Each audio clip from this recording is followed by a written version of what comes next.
Hey everyone, welcome back to the channel. Today we're doing a quick and non-spoiler review of Feral #1, which just came out today at the time of this recording. I just got done reading it, so I'll just give you some quick thoughts on it without getting into spoiler territory in this video.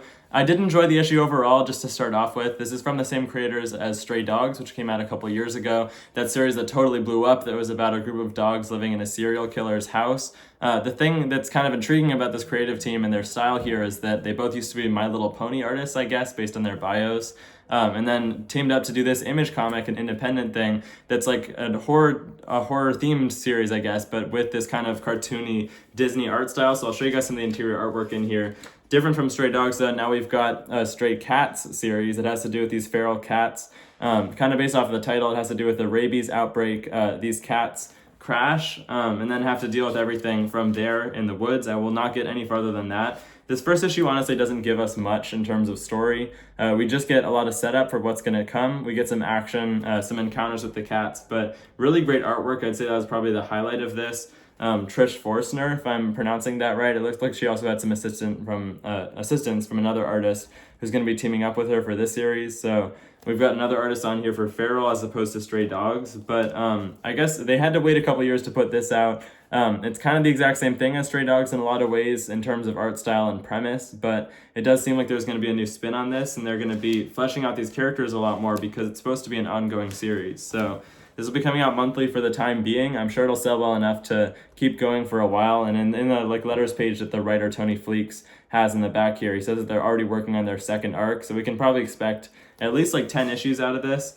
Honestly, I think as a first issue, take this with a grain of salt and try it out, but maybe don't base your decision on whether or not to keep picking this up monthly only based on the first issue. This might be the type of thing where it's a little bit of a slow burn and you need to at least grab the first few to get a really strong sense of where the story is going, which personally is not my favorite kind of storytelling. I do like to get a good strong hook from a first issue. I think that does kind of deliver that just based on the premise being intriguing enough to want to keep on picking up new issues, but this is not a very heavy reading. It's definitely really light. I got through this in maybe like 10 minutes, reading slowly. There's just not very many words on each page. So it's a very easy read, very quick, but they did a good job using colors, I think, to their advantage to evoke a sense of horror, because it really is mixing this cartoon style and like the innocence of these cats, these three main cats that we see following as our main characters. It seemed like they're going to be sticking around for the series ongoing.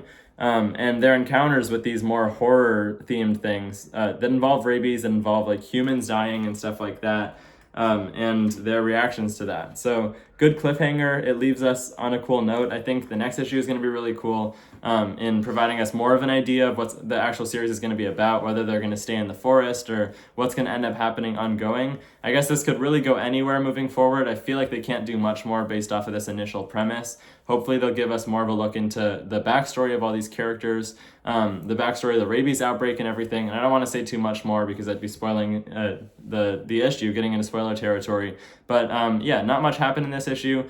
Honestly, that will take away from my final score a lot. I do always give you guys something out of 10.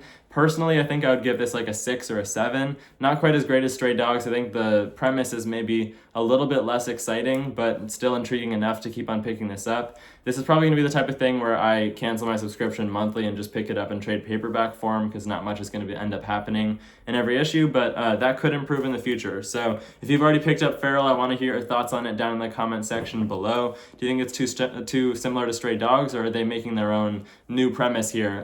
Is it worth picking up monthly? So let me know if you've already read it down in the comments, and that's about it for this review. I'll see you guys in the next one. Bye, guys.